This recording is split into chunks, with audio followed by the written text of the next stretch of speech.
everybody. So I got my fruit punch in hand, and yes, we are on Necker Island. And as you can tell, the wind is pumping. This is gonna be the location for the BVI Kite Jam, March 1st to 5th on Sir Richard Branson's Necker Island. And I don't know, man, I gotta tell you, life here is pretty tough. We got a pool here, we got cabanas, we got a bar. I'm enjoying a little fruit punch. And you know, I don't know, I could get used to this life. I could kind of hang out, sit on one of my little cabanas here. I don't know. I'm enjoying this time while I can, because I gotta be honest, I don't think I'm ever gonna be able to afford to come and stay here. I think the room's rent for a week, starting at 26,000, so you know, it's a little bit out of my price range, but cheers.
Hey everybody, welcome to Dive Zero, the BVI channel. I'm hanging out with Sir Richard Branson. Richard? I could just talk to you. Thanks for hanging out. So, where are we? Well, we are on Necker Island in the beautiful British Virgin Islands. Every part of the British Virgin Islands is absolutely and utterly gorgeous. But this part is even more gorgeous than every other part. You've been coming out to this place for a long time, the BVI? I've been coming here since I was 26 years old, which is a long time ago, when I was trying to persuade this lovely lady to come and be my wife. She was going out with somebody else. So I thought, well, if I pretend I want to buy an island in the BVI, maybe she'll come along down. And somehow it worked. And we ended up falling in love with this beautiful island, falling in love with each other, and having an island and having some children. And anyway, we lived happily ever after. She made the right choice, obviously. Of course. I wouldn't necessarily say she would agree with you every day, but 32 years later, we're still happy. Any secrets? Yeah, I mean, were any secrets? I think we were completely in love with each other when it started, which I think helps, because at least that gives it a chance. And I think a little bit of give and take, you know, like with and I think having two lovely children have sort of helped bind us together. And I think living in a place like this also helps. We're not going to be stupid enough to mess it up. So. Absolutely. Does she spend a lot of time out here with you? Yeah, I mean, the kids have really grown up here, and Joan's here most of the time. We now live here, which is. You know, the idea of living in a city I couldn't bear. The idea of sitting in traffic jams I couldn't bear. So, and then I go off from here and check out the Virgin Empire around the world, so I'm out traveling quite a lot too. Yeah, right on. So you get a lot of guests out here, people renting out the island, and a lot of water sports, more specifically kiteboarding, right?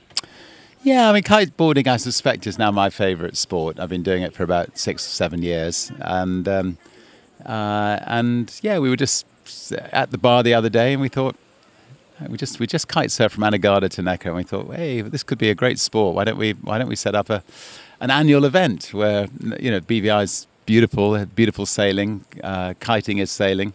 It looks beautiful, lovely for people to watch it. Great to you know, to actually participate in it as well. So we've got this BVI Kite Jam now, which hopefully go on year after year now. Yeah, it's looking like it's going to be a good event. We're going to be out there March 1st to 5th, Great. hanging out again. What was it like hanging out with Sid Vicious? That's what I wanted to know. He wasn't as vicious as his name suggested. He was, all the Sex Pistols were sort of quite meek and mild boys, actually. And Sid sadly got, messed up on heroin and sort of lived up to his name the way he died and everything. But the Sex Pistols, it was great fun. I mean, it was tremendous to put their music out. Music, I know some people will say music. Anyway, but it really propelled Virgin Records, our record label, into super stardom, and it helped us attract the Rolling Stones and Genesis and Culture Club and lots of other really good bands as a result of signing the Sex Pistols. That was the beginning of the road. I was reading once that you were talking about business and creative passion and how not the secret, but one of the reasons you were so successful is that you were doing things that you were passionate about. How important is that? I mean, is creative passion, creative drive more important than business, than to make money? What do you think? 100% more important. I mean, anybody can add up numbers and subtract numbers. The only way those numbers are going to actually add up and make sense is if you've created something really special. So a good entrepreneur is not a businessman. A good entrepreneur is somebody who's creating, a beautiful piece of, art or, something really special. Take Necker Island. I mean, you try to create something where you've got everything, every little detail right. So it's, the best island in the world. It's not just, another island. And if you get everything right, then hopefully there'll be more pluses than minuses at the end of the year, and therefore what you created will continue to exist. But so people who think about going into business to make money generally will fall flat on their faces. And you've created something pretty nice here. I'm biased, but it's apart from the fact that where we're sitting there's no wind and we're beginning to drench. And where I'm sitting, my butt's on fire. So, Richard, I would like to say thank you for sitting with us. Thank you for showing your interest in coming over. And I don't know why you're going back to Vancouver. You should just stay down here. Well, I was looking for job postings on Monster and Workopolis, but I didn't see anything for Necker Island. So I mean, if there's an opening, I could be the rake guy. I don't know. I could do whatever. I like the girls. I don't know. Would I really want to take? You haven't seen me in a skirt, man. I can look pretty good. I'll get up and dance. Next time we hang out, we'll get on there. Let's get the skirt on then. Thanks for hanging out with us. All right, cheers. Nice to see you. It's no coincidence we're at the Bitter End Yacht Club for the last day of our adventure. Although the ending is not bitter, it's so sweet. We spent the last 5 days hanging out in the British Virgin Islands. That's right. We were invited here by the British Virgin Island Tourism Board for a press release for BVI Kite Jam that takes place March 1st to 5th. It is going to be crazy, and we had an opportunity to hang out with a group of journalists from all over the world, writers, photographers. It was amazing. And we'd just like to take a moment to thank the BVI Tourism Board, Cape Air, Sunsail. Those are just a few of the sponsors. I'd also like to thank Sir Richard Branson. He's one of the hosts for the BVI Kite Jam that takes place March 1st to 5th. So, if you're looking for a reason to get away from the cloudy, miserable weather that's got you down, the place to be is the BVI, March 1st to 5th. See you then.